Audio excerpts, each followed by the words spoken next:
Hello everyone, স্কিউফিউ ফ্যামিলিতে তোমাদের সকলকে স্বাগত জানাই। আজ হচ্ছে বুধবার, বৈশাখ মাসের 2 তারিখ। তোমাদের সবাইকে জানাই শুভ নববর্ষ।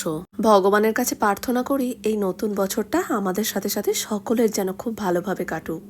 অনেকদিন ধরেই ভাবছি জানো, খেজুরের গুড় দিয়ে সুজির পায়েস বানাবো। খেজুরের গুড়টাকে প্রতি বছরই শীতকালে বেশি করে কিনে রাখি, যাতে সারা বছরই গুড়ের স্বাদটাকে পাই। এই দেখো, গল্প করতে করতে আমার সুজির পায়েসটা হয়ে গেছে। একটু ঠান্ডা হোক, তারপর বড়মশাইকে দেবো।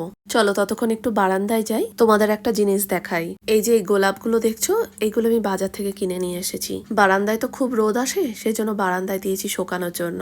গাঁদা ফুলগুলো তো অনেকদিন আগে দিয়েছি, সেই জন্য শুকিয়ে গেছে। এই গোলাপ ফুলগুলো শুকালেই দুটো মিশিয়ে ন্যাচারাল ধূপকাঠিগুলো হয়, সেগুলো বানাবো। কিভাবে তৈরি করলাম তার ভিডিও খুব তাড়াতাড়ি তোমাদের সাথে শেয়ার করব। চলো আর দেরি না করে দুপুরে রান্নাটা সেরে ফেলি। এই লাউ শাকটাকে মা বাড়ি থেকে পাঠিয়েছে। আমার আবার না লাউ শাক পোস্ত খেতে খুব ভালো লাগে জানো। বরমশাইও লাউ শাকটা পোস্ত দিয়ে খেতে ভালোবাসে। ডাটাগুলো প্রায় সেদ্ধ হয়ে এসেছে, সেই জন্য শাকটাকে দিয়ে দিলাম। এটা হতে থাকুক, পাশের ওভেনে ভাবছি মাছটাকে বসিয়ে দেব। আজকে আবার 12টা নাগাদ এসিটাকে সার্ভিস করতে আসবে, তার আগেই ভাবছি রান্নাটাকে শেষ করব।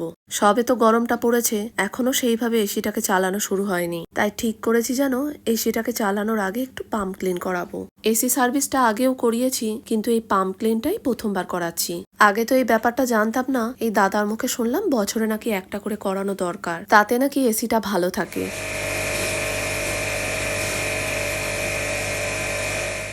এসির ভেতরটা না ভীষণ নোংরা হয়েছিল,